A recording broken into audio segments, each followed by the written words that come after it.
Contrôle inopiné sur ce bateau de tourisme. Sneakers et son maître chien ne sont pas là en balade, mais bien en plein travail. L'animal est là pour flairer la présence de stupéfiants. À bord, l'opération surprend, mais tout le monde se prête au jeu. Super sympa, il m'a fait un gros bisou. C'est chouette. Non, c'est important de surveiller quand effectivement il y a des abus. Donc moi je suis pas contre, hein, mais je trouve ça assez exceptionnel là pour le coup. C'est surprenant, mais on se sent vraiment en sécurité, quoi. Franchement, ça ne me dérange pas. Ah, oui, hein. Bonne journée. Merci, il y a qu'à au revoir. Si les deux compères sont plus habitués au contrôle routier ou ferroviaire, rien ne leur échappe pour autant. Ils représentent donc un véritable atout pour la brigade nautique de La Rochelle. Le chien, lui, va trouver de la drogue dans les sacs sur les personnes. Les gendarmes vont pas fouiller tous les sacs ou toutes les personnes. Donc oui. Et en plus, le chien, lui, il fait pas de distinguo, hein.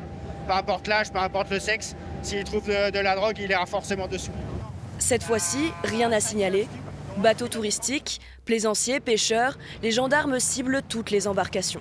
On contrôle aussi bien les passagers que le capitaine du navire. Et si jamais on voit la moindre chose, on peut verbaliser sans aucun problème. Le but du jeu, on est quand même surtout dans la prévention. Par contre, si on voit du stup, on est dans la répression. Ce port de plaisance, l'un des plus grands d'Europe, enregistre jusqu'à 1000 mouvements de bateaux par jour. Et jusqu'à présent, les bateaux de plaisance étaient encore peu surveillés.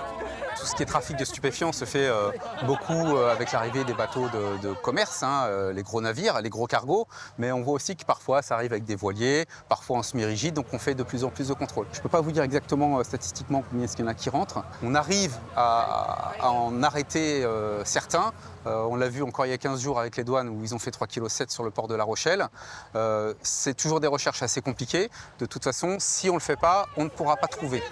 Cette opération a permis de contrôler 280 personnes. Toute détention de stupéfiants est passible d'une amende de 200 € et peut aller jusqu'à des peines de prison de 3 à 10 ans.